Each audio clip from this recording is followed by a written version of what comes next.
How's it going, everybody? Welcome into the show. You're watching the San Francisco 49ers Report. My name is Chase Sr., and no matter where you are or how you're tuned in, thank you so much for making today's show a part of your day. It's a beautiful Thursday, October 23rd, and we're talking all things Niners because that's what we do here on this show. Coming up, another loaded one on the docket. We have a major Brock Purdy injury update.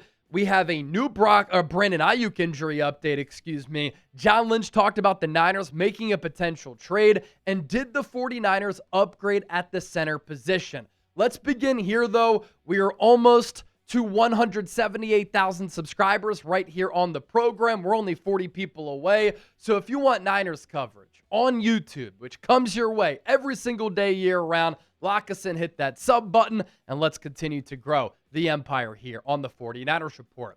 And let's begin with the latest around Brock Purdy. And I'll set the foundation and set the table with this information here on your screen. As we know, Purdy suffered that initial turf toe injury week 1 against the Seattle Seahawks. He had that terrific game-winning drive in week 1 to lift the Niners to a massive NFC West victory against a quality opponent, because I do think the Seahawks are a Super Bowl contender inside this conference. They're that good on both sides of the ball, extremely well coached. I like them from a talent perspective.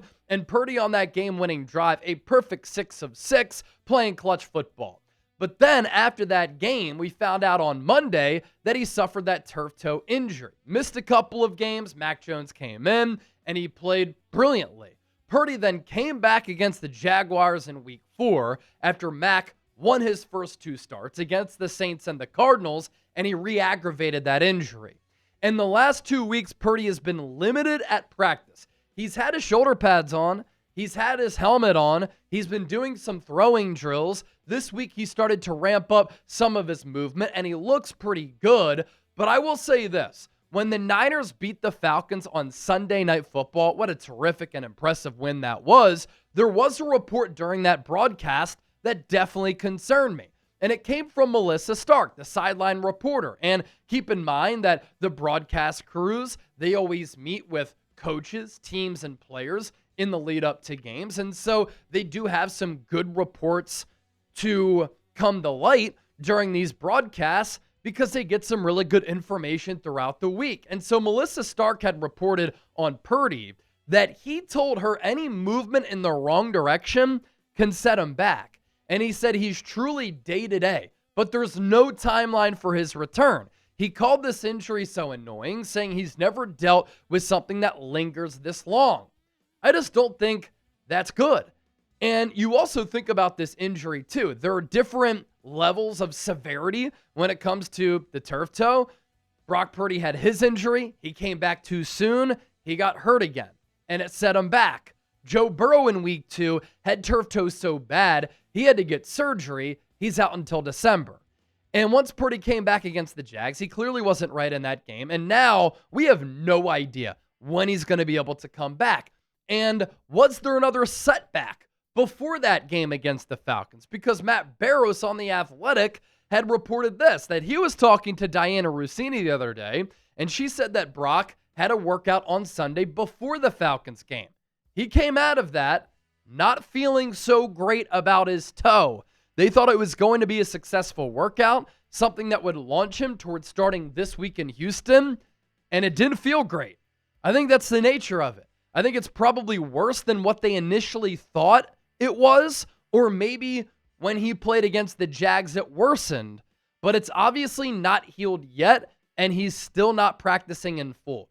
And we've kind of just been in limbo the last couple of weeks. Last week, Purdy limited. This week, Purdy limited. And so I think there's no chance that Purdy plays against the Texans, obviously. Mac Jones is in line to start again. Next week, the Niners play on the road against the New York Giants. The Texans have a turf surface. The Giants have an infamously bad turf surface. Then the Niners are home against the Los Angeles Rams that following week. So will we see Purdy then? This is the nature of that injury that we really don't know. And obviously, I'm not a doctor, right? But this is an image of what turf toe is. And you can see how difficult this can be for any athlete who has to plant his foot, has to cut, push off that foot, or a player like Brock Purdy who relies on his maneuverability and his mobility to improvise, create plays, and move around. That any bad movement on that turf toe can make that injury even worse. And that's why it's such a fickle injury, one that's so hard to come back from, one that's such a pain in the ass, and one that has such a high risk of re-aggravation. And this is why Purdy should have never played going into that game against Jacksonville. And some people might say, you can Monday morning quarterback, even though I'm recording this on Thursday. You can say hindsight is 2020. I was on live on the Krug Show with Larry Krueger. We were both saying that if Purdy isn't right against Jacksonville, do not play him because of the risk for re-aggravation. And Krug had said that week in practice, Purdy didn't look healthy. He couldn't plant, he couldn't drive, and in practice, he was leaving balls high. In practice, he was overthrowing some of his targets. What happened in the game? Overthrows led to mistakes and interceptions. Purdy was moving around very gingerly on that bad foot, and it turns out he made it even worse. And he didn't need to play in that game. I get it from a competitive standpoint why he would want to play. He just signed that big contract. He saw Mac Jones play well. He wants to be loyal to this organization. He wants to be tough and available for the team and his teammates. But you have to think big picture with stuff like this. You have to think at a macro sense. And to risk Purdy against an AFC opponent early in the year wasn't a smart line of thinking for him or this Niners team. Which brings me to this, right? Where would the San Francisco 49ers be without Mac Jones? He is 4-1 so far this year. Him and Kyle Shanahan have won 4 games for the Niners before Halloween has even hit. And he's been one of the most productive passers in the game. Not only has he revived and resurrected his career, once he leaves the Niners, I think that he can be a legitimate starter somewhere else, and he has legitimately saved the Niners season.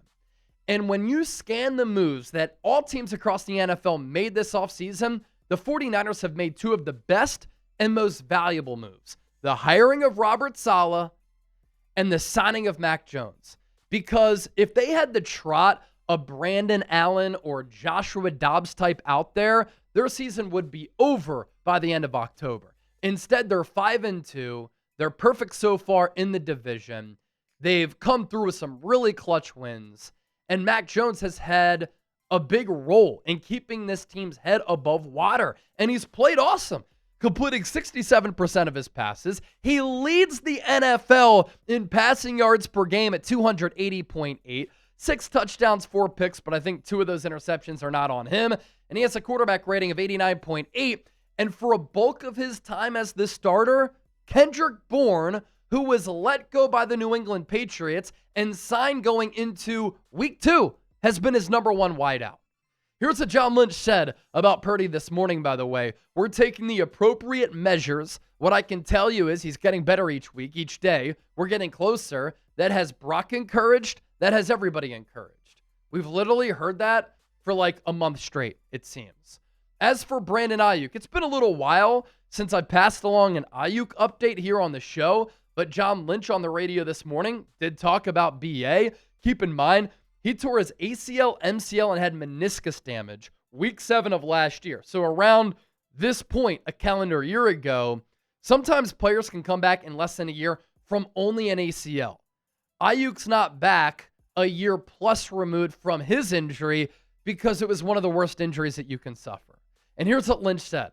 Oh yeah, there's hope that he plays this year. More importantly than hope, there's some evidence. He's making really good progress. He's been putting in time, and it's coming nearer as to when he's going to be out there on the field. I never thought or bought into Aiyuk being ready for week 1 or being ready the first 6 weeks of the year. I've always kind of been at that halfway point of the year between weeks 8 to 10, and I think that's a decent timeline for BA. And if he can come back and play well, I think a lot of people have forgotten about how good of a player he can be when he's healthy. Obviously, the contract saga wasn't a good look for him, and the Niners instantly regretted giving him that contract, according to a lot of buzz out there. And I don't like how Aiyuk has handled the pre-contract negotiations and the post-contract signing. He also looked terrible to start last year. He was out of shape. wasn't really productive. Was he getting open from time to time? Yeah, but he didn't look like the same player who he was in 2023. And so you take away that 2024 season. It's been a long time, obviously, since Aiyuk played, but the last full season that he played, we're talking about an all-pro here. He was the second highest graded wide receiver in football in 2023, one of the most efficient wide receivers in the game, and one of the most productive on a per target, per catch, per game basis. I mean, he did a lot with a lack of targets and made the most of his opportunities. In 2023, he was tremendous. One of the best route runners with some of the best footwork in the NFL. 75 catches, 1,300 yards, 17.9 yards per catch. That was also number 2 in the NFL, and he had 7 touchdowns. He also went over 1,000 yards in 2022 as well, and he was highly dynamic in 2024. I hope that he can get back to being somewhat healthy because, man, he's a fun player to watch. Will the 49ers beat the Texans on Sunday? That is today's poll question, by the way. It's also the pinned comment of today's 49ers report. Let me know down in the comment section. Type W for win or L for lose. Still to come here on the show, John Lynch talks about the Niners potentially making a trade, and did the 49ers upgrade at the center position? We'll get into that coming up just around the corner. But let's get to our sponsor, our friends at PrizePicks, making today's San Francisco 49ers report possible. Join the millions of users and sign up today on America's #1 fantasy sports app. It's very easy to play. You can get your picks in less than 60 seconds. You choose more or less on 2 to 6 player stat projections, and you can win some big-time money. I know all of you know ball. I want you to show me. Turn your takes into cash with PrizePicks. They also have a couple of new features. It's the only app that offers stacks, meaning you can pick the same player up to 3 times in the same lineup. Do you want to pick more on Josh Allen's pass yards, rush yards, and touchdowns? Now you can pick all of them in the same lineup, only on PrizePicks. Follow other PrizePicks players directly on the app and copy their lineups in one click. Whether it's a friend, a celebrity partner, or just somebody whose picks you like, hit the follow button and check out every lineup they create in the new feed tab on PrizePicks. And with the stacks, you want to pick more on Christian McCaffrey's rush yards, receiving yards, and touchdowns, you can do that. And something that Chip and I have really liked, the more on the Christian McCaffrey receiving yards. 51.5. It's been on that number over the last couple of weeks, and he's top 10 in receiving yards. So we're going to go more on that again. CJ Stroud more than 200.5 passing yards, and then George Kittle finds the end zone. So here's the deal. Download the PrizePicks app today. Use the code CLNS to get $50 in lineups after you play your first $5 lineup. That's code CLNS to get $50 in lineups after you play your first $5 lineup. PrizePicks, it's good to be right.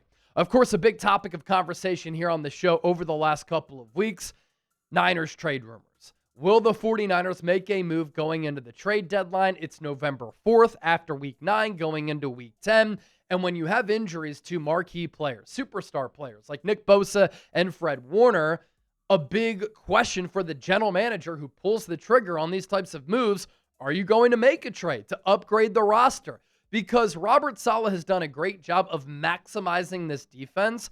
But with the Niners being 5-2 right now in a wide-open NFL, wide-open NFC, and an NFC West there to be had, I think he needs to make moves to upgrade the team because longevity-wise, from that sense, it's really hard to continue to play that well without making some moves. And so Lynch this morning on the radio asked about making a move. He said this, quote, "We don't have to, but we have plenty in this building. We'll hold down the fort until Bryce Huff comes back. If it can help our team, we won't hesitate to do it. But nothing has presented itself that aligns completely to this point."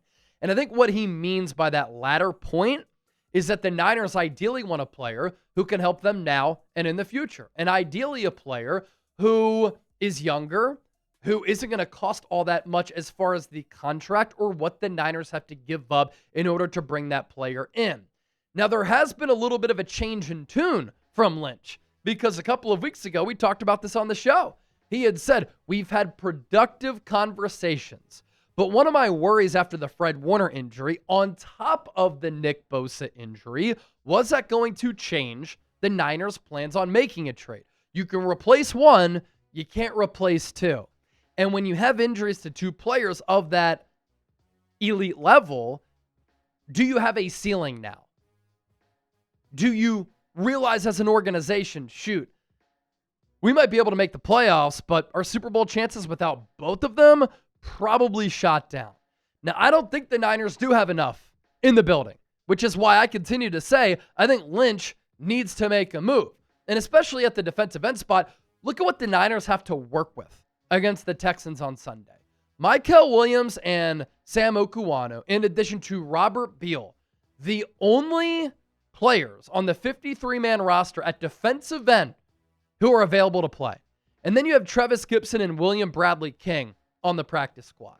So I think the Niners need to trade for a pass rusher. I think they will trade for a pass rusher. The fact that they are 5-2 in a wide open conference where we don't know definitively who the best team is. And I think the Niners, with their talent, with their depth, with their coaching, can compete with anybody. You got to make a move because you get into the dance and you see what's possible. I mean, look at how jumbled the NFC is. And you think about how the Niners can match up with some of the teams here. Niners against the Packers, I like San Francisco's chances. The Niners can compete with the Philadelphia Eagles. They show that they can compete against the Buccaneers. I think they can compete against the Lions, Seahawks, Rams, Bears, Panthers, Cowboys. And obviously, there's some head-to-head matchups, which we'll see from here on out until the end of the year. But John Lynch, make a move at pass rusher. Not necessarily a move at linebacker as well, because I like the young players there. Tatum Bethune's a baller. Nick Martin has a lot of ability, but if you do trade for a pass rusher, it helps out the rest of the defense. There's also this topic that I want to hit. Did the 49ers upgrade at the center spot? And obviously it's unfortunate anytime a player goes down, but I've never been a huge fan of Jake Brendel. I think that he's a completely average center. He was playing well before he hurt his hamstring against the Atlanta Falcons, but you saw a difference in athleticism when Matt Hennessy, a former third-round pick, replaced him. You saw higher upside for this offense with Hennessy at center over Jake Brendel. And obviously the Niners really like Brendel, but I think that Hennessy has more potential to allow this offense to maximize itself as a unit. And Hennessy was very impressive against Atlanta. I'm excited to see what he can do against Houston. 20 pass blocking snaps, no sacks allowed, 1 pressure allowed, 0 quarterback hits allowed. His pass blocking efficiency, 97.5. His pass blocking grade, 79.2. His run blocking grade, 64.1.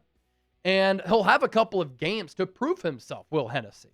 And this is what John Lynch said about him. So Jake Brendel has been a really consistent stalwart for us right at the core. You just count on him being out there every week. He got his hamstring injured, and it's going to be a couple of weeks. But just like having Mac Jones or a guy who can go in and play like a starting high-level starting quarterback, Matt Hennessy was a really good pickup for us. He came in, played at a high level. We trust him, and I commend him on how he went out there and performed. And I just think that Hennessy can be the better player as compared to Jake Brendel to make this offense better. Don't forget to give me a follow on X and Instagram, by the way. I'm giving you daily Niners shows right here on YouTube on the 49ers Report and additional coverage on my social media pages as well.